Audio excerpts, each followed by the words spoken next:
I bet. So it's come to my attention that all these Yokoch videos are addressing level 5, but not addressing everything that needs to be said, because there's more stuff to the story. In this video, I'm not just addressing about level 5 and Yokoch's humiliation kink, but I'm talking about us, you know, we, the fans. We? I thought this was your video. Exactly what I mean, dumbass, look! Oh shit! It was known for its creativity, the unique designs for yokai, the good backstory, and how they cared about the community as well. They made wonderful arts. They're very supporting for anyone who was doing Yokoch content or was trying to get into Yokoch. If you fast forward 10 years later, as of right now, yeah, it's not looking too good. Level 5 went from caring for the fans, creativity, to just basically collaborating with God knows who. And the fans, I mean, they're still alright. They're pretty supporting, still welcoming, make better fan art actually. But then you got the other half of the fan base. Racist, parasocial, schizophrenic people. By the way, this is an update as of August 17th. But Rory made a video explaining about the racism in the fandom. I highly recommend to watch his video.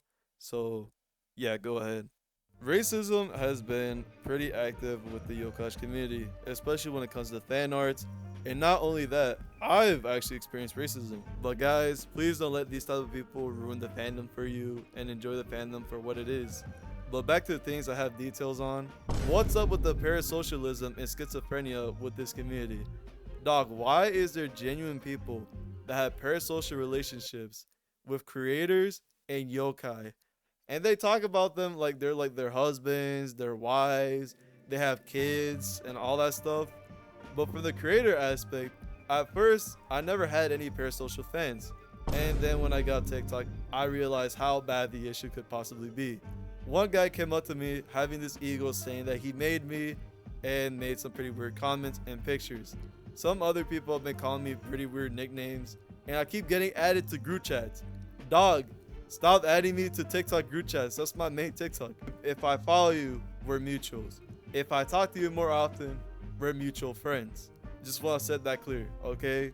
But yeah, the fandom, yeah, it's been 50-50. Speaking of creativity, I need to mention this one thing that's going to be a hot take, but you guys need to hear me out. I think yawns and comas are overrated. Alright, because I kind of yapped about this issue for almost like 5 minutes, I'm going to keep it very short. But I like most of the yawn and coma variants, okay?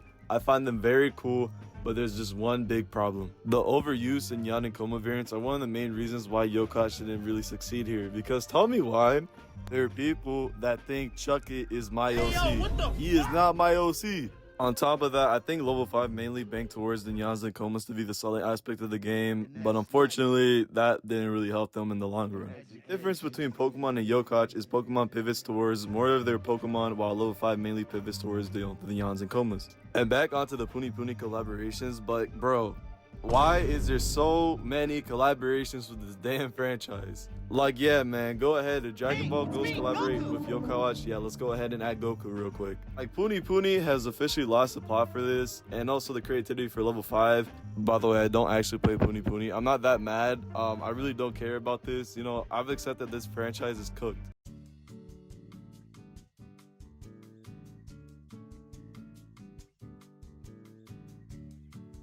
Small thing I noticed is like half the fandom kind of reaches out to big creators to talk about Yokoch, but I'm gonna be completely honest, most of those big creators that make videos on Yokoch, they really don't do nothing for the franchise. It's like asking a big player to join your team for 1 year to win trophies, and you really just don't win anything. That's kind of when it comes to Yokoch videos when it comes to big creators.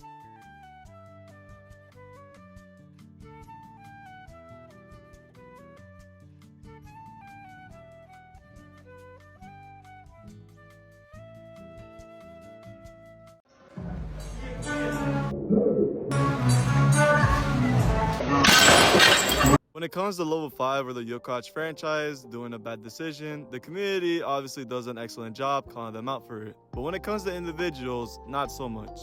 I think everyone knows who Abdallah Smash is if you know what Yokoch is. He's the guy that obviously made Yokoch big, but he's also some controversies. One of the incidents was when Adala tried selling his fans $100 worth of fake Yokohama medals, and the fans obviously called him out for that egregious price. But gang, I gotta be honest real quick, if your ass bought those medals, you deserve to be scammed. All that money. Lose those $100, don't even ask for them back. But this other incident, I'm very disappointed in the fan base for, and obviously, no one ever deserves these type of accusations.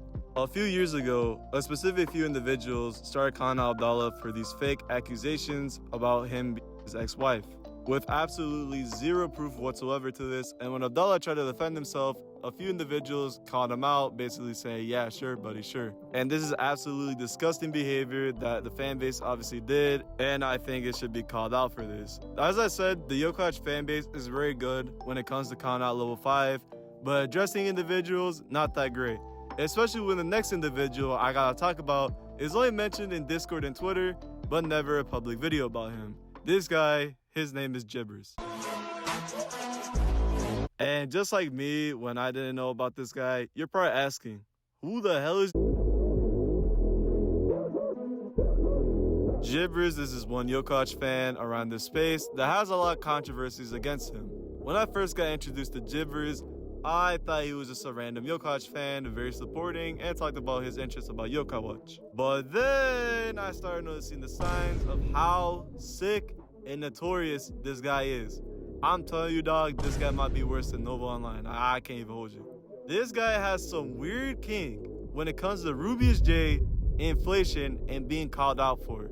Also, allegedly, this guy did pay minors to roleplay with him on Discord, and he used the cheapest option. Like, come on, dog. We cannot be serious. Jibbers publicly roleplays on servers, and he even publicly roleplayed on my stream when he was very active.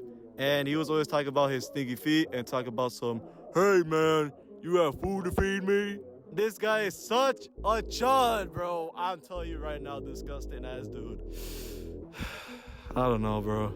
On top of that, remember how I told y'all I'm only a casual and I really don't know that many people in the Yokohama community? The fans that knew what this guy did allowed me to publicly allow this alleged on my stream because it just felt awkward. Yo, what's wrong with y'all, man? Listen, if you guys ever see the King of Inflation, sorry, I forgot I mentioned that's his nickname now, in any comment section or in any stream, please let the streamer know what this guy has done because, oh my God, the actions this guy has done is despicable. Speaking about inflation, Jibbers has this weird kink when it comes to inflation. I guess he just likes, people getting big, especially Dark Neon and Rubius J. He even called him daddy at one point. And going on to Jibbers' Twitter page, he's very parasocial and schizophrenic, and this dude is just talking to no one. Also, this is one of his actual tweets, and he also confirmed all the allegations about him. I will be making a separate video about Jibbers, so stay tuned. But yo, there's no way this fucking loser goes on to Twitter when one of my mutual friends calls him out for his sick behavior, saying, #mugged. Jibbers, shut your lame ass up! And poor Rubius J has had his reputation tarnished by this fat ass chud who always talks about, feed me. Like, bro, you're not the fucking cranky guy. Seriously though, Jibbers, just leave the space, bro. You're humiliating yourself enough. Like, dog, he has his kink when it comes to people calling him out for his sick behavior. This guy just tries to act egotistical and just says it's rage bait. Bro, just leave. You're a grown-ass man, bro. Just leave. And I know Jibbers is watching this video. Dog, he went on to Rory's video just to find my comment. You know what, bro? Go ahead and play some Google babies, right? Yeah, we're all playing Google babies, Jibbers. Shut your lame ass up and leave this damn space. And again, guys, stay away from Jibbers. Stay away from him. It's finally time to talk about me, my segment, because this is my video. Hi, so I want to make it clear I don't actually have an ego, and this is just to, tell y'all my story about how I started making Yokohama content. I first started making Yokohama content around 2022, but that video is gone because I was very young and I didn't like how the video came out. So the earliest video you guys can see is around 2023. The reason why I got back into making Yokohama content, or the reason why, there's a video explaining, how I got back into it, but not the full reason why. During 2023, and as well as 2022, it was a very dry period of Yokohama content. Repetitive videos, and there wasn't really that many, Yokohama content creators.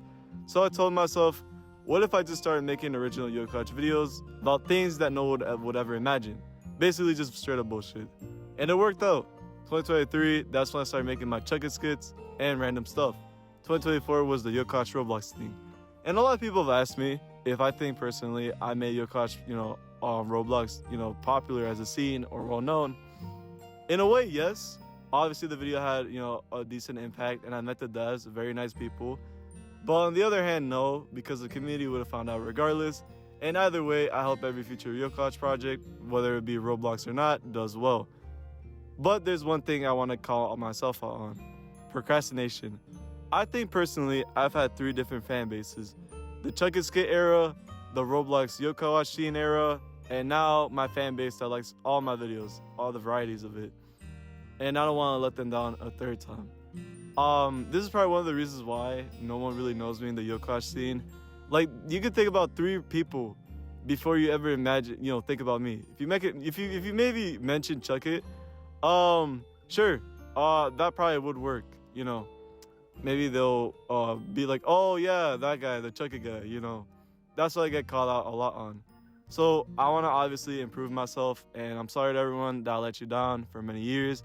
I've had a lot of things going on in the background, with school, and as well as, I moved states, so I was adjusting to that.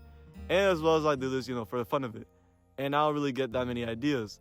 I had obviously a lot of, videos that I wanted to post around 2025 and 2024. But then that's when, the surgence of new Yokosh content creators kind of came out of the blue. And most of them kind of posted the ideas I had, and I was too late. And I don't really like copying that many videos because I just, don't like that about myself.